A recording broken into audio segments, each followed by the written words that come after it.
Morning, everyone. Good morning, Rabbi. We are learning Good Maid. We are learning Mishnah Sotah, Parak Ches, Chapter 8, Mishnah Aleph, Mishnah 1. Now, we're going through the different things that were mentioned previously that have to be said in Lashon Kodesh, in Hebrew, and we're elaborating on it. So now we're up to, as the Mishnah begins, Meshuach Melchama, the Kohen that was anointed for war. That when the Jewish people go out to war, there was a Kohen specifically appointed for the purposes of going out to war with them and making certain declarations to them, as we will see. Now, Meshuach Melchama, so the anointed one for war, B'shosh Medaber al Ha'am, when he spoke to the people, B'Lashon HaKodesh Medaber, he would speak to them in the holy tongue, in Hebrew. Shenemar, as it says, V'yaka karavchem ala melchama, and it shall be when you will approach war. V'nigash HaKohen, the Kohen will then come forth. Which Kohen is the pasuk talking about? Zeh Kohen Meshuach Melchama. This is the Kohen anointed specifically for war. That was his job, to go out to war. V'diber al ha'am, then the pasuk says, and he would speak to the people. B'Lashon HaKodesh. And in what language was it? It had to be specifically in Lashon HaKodesh, in the Hebrew language. Now, at the end of the day, where do we know that from? What is the source that teaches us that the Meshuach Melchama had to say it in Lashon Kodesh? So here in the notes, I bring them for the Bartanura.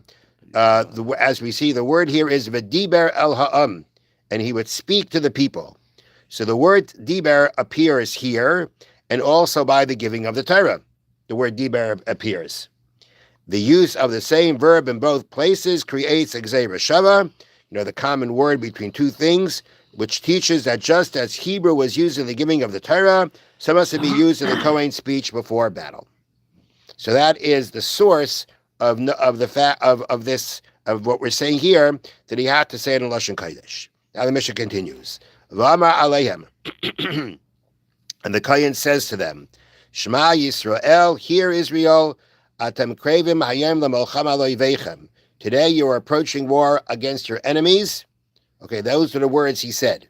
So the Mishnah says that the point that he's trying to make, actually the Torah says that's where the Torah stops. But he actually said more to them. He actually said to them, you are approaching war against your enemies. V'loi alachechem.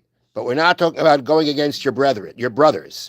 Lo Yehuda al Shimon, v'lo Shimon al Binyamin. We're not talking about a situation where, if unfortunately there was a war between tribes, between Yehuda against Shimon or Shimon against Binyamin.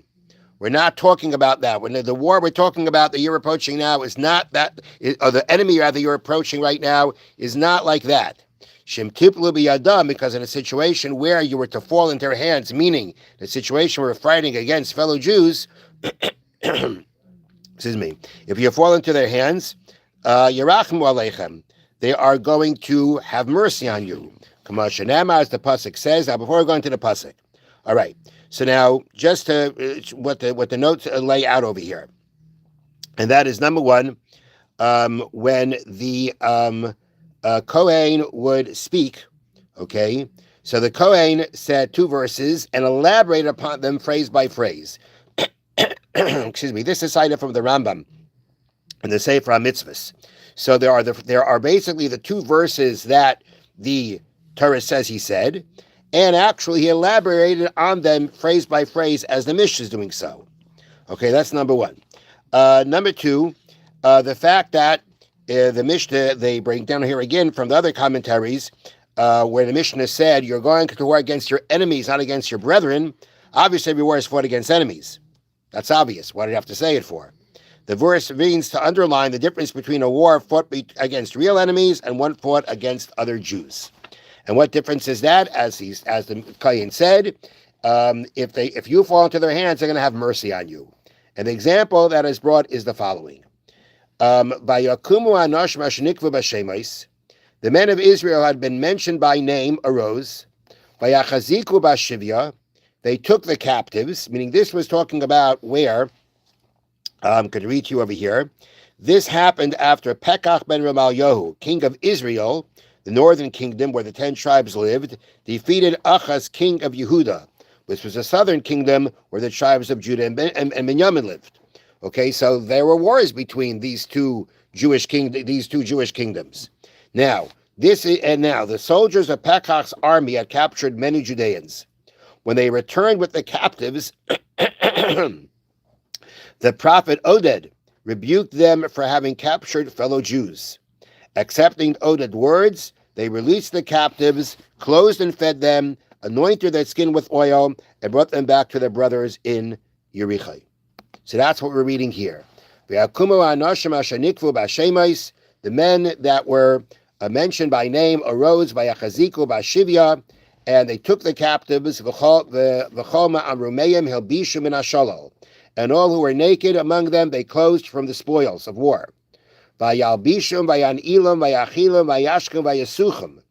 they clothed them, they gave them shoes, and they gave them food and drink, and they anointed them. Anyone